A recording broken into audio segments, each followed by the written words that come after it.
Hello everyone, my name is Marsh, and this is my review for Rebel Moon Part 1, A Child of Fire.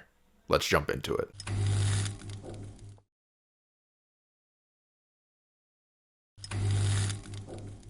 So, Rebel Moon Part 1, Zack Snyder's new movie. This will be a spoiler-free review. I'll go ahead and give you my pros, my cons, let you know if it's worth your time, if I think you should watch it, and give you my overall opinion. Not going to go into any details because honestly there's a lot to talk about if I wanted to in a spoiler section for this one. Let's go ahead and get right into it though. Before we do that, if you could leave a like and subscribe, that would be amazing. Let's get started though. So Rebel Moon Part 1 is a masterclass. A masterclass of what not to do. This thing this thing has so many problems, and it's so unoriginal and uninspired and rushed, and I don't know how Netflix funded multiple movies and greenlit and approved them from this, just to be quite honest with you. Now, I'll start out with a positive in terms of what we're going to talk about, because the rest is pretty much negative. I only really have one positive for this movie series. The only positive is visually how it works. Now, with the visuals, the aesthetic, set design, effects, overall everything they did with the visuals is very well done. It's nothing wholly original in terms of aesthetic. It all looks nice, I will say that.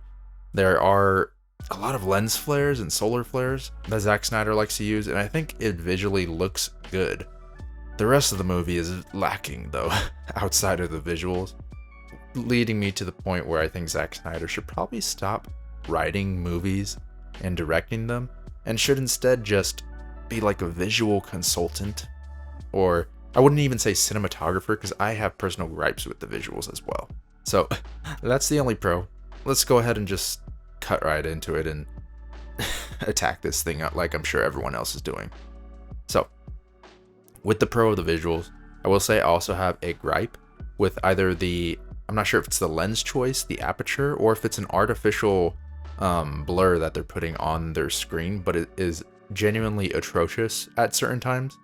So what I mean is the face of whatever character they want to focus on will be in focus, and then everything around them is blurred. But it's so atrocious to the point where there'll be a person next to them and that person will be blurred and they're right next to them.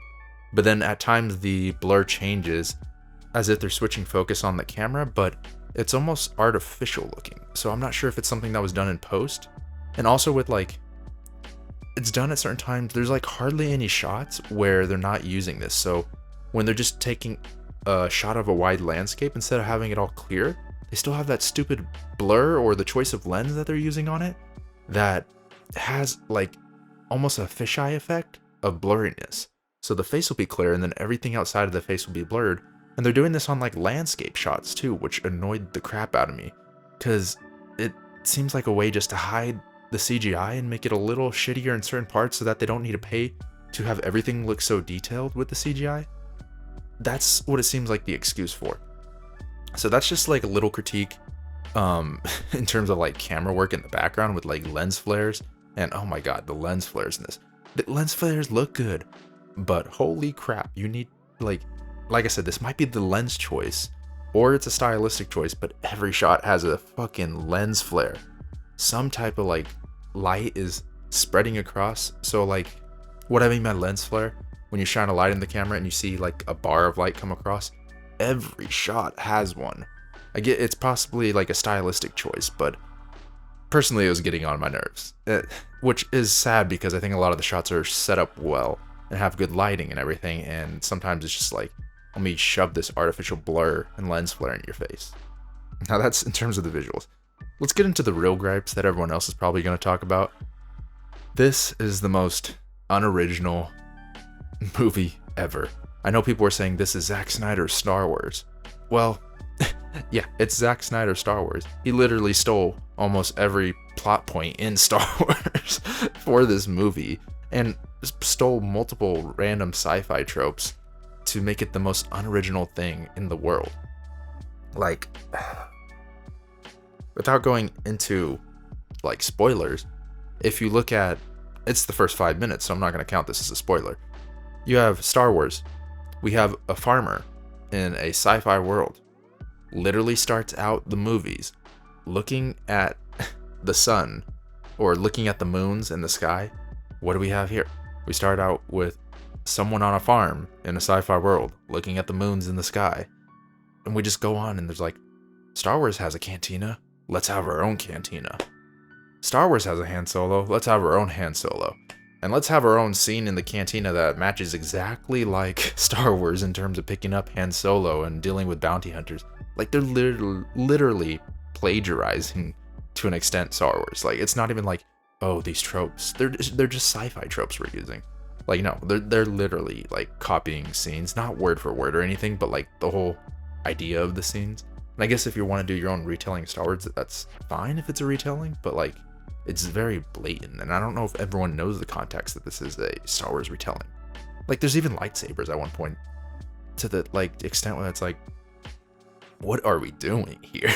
Like, that it's just wholly unoriginal and unenthusiastic, and that's the biggest sin when it comes to the movie. There's other issues as well. The plot, if you can call it a plot, is extremely rushed. We go from point to point without explanation, without lamenting on any of the things that occur. A majority of the movie is just, let's pick up our crew. For the first hour and a half, we're just picking up crew members, but it's not like we're spending time with them and learning about them. They introduce, like, crew members just, like, in a 5-minute scene. They're like, here's this crew member. They're important because they're important. You should think they're important because they're important. And then the next scene will have, like, a big bad give a monologue when they're seeing all the crew members, and like, this crew member is important for us to capture because they're important. And did I mention that they're important? And this crew member is also important. Here's their name again if you didn't remember. They're important. God, it's so bad. It's honestly horrible with it. And then just the uninspired hero shots all the time. The action, the use of slow-mo is just so cheesy, and it's just so bad. Like, we'll have pauses in the action. The hero will literally turn the camera, point at it, be like, pause for like 10 minutes, and then turn and fight everyone. It's also unrealistic. They have a severe case of Stormtrooper syndrome, which you think people would learn from now, where literally every enemy, you can be in a room of like 20 enemies versus our one heroine or hero, and they literally can't shoot them once, or they don't take damage at all, and they just can't even shoot one person in a room when there's like 20 of them. Like, it's so horrible. Not to mention, certain plot points and like things that are supposed to be like revelations are kind of like blatant and obvious, especially with this sequencing of how they do explanations and flashbacks of certain scenes and emphasizing on certain characters and making them look familiar. It's very blatant what they're trying to do, and it's just obvious and cheesy, bad.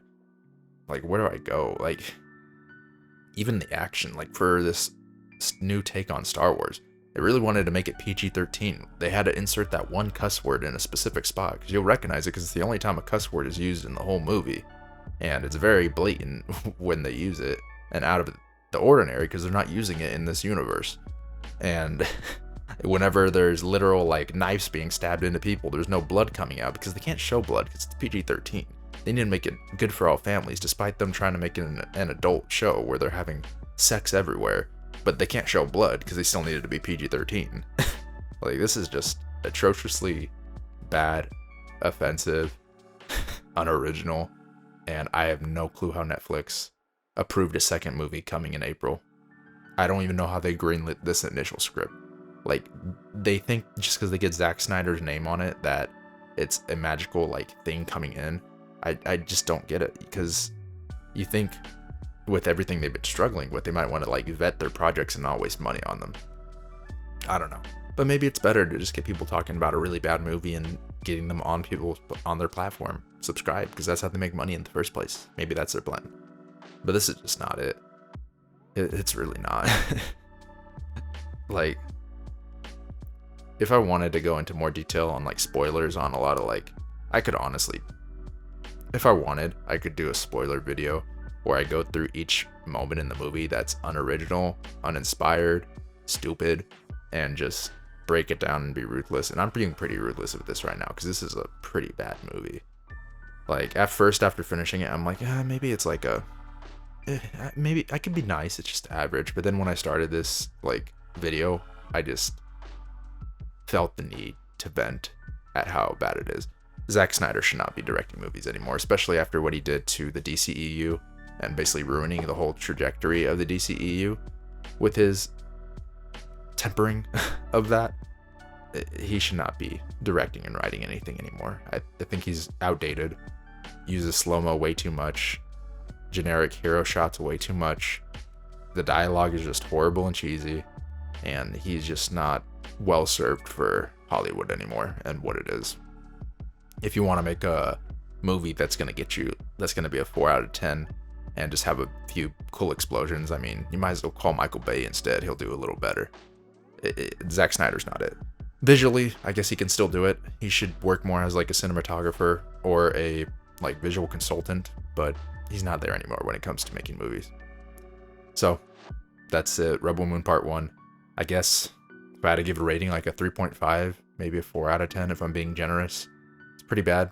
Not really worth your time. I wouldn't really waste it.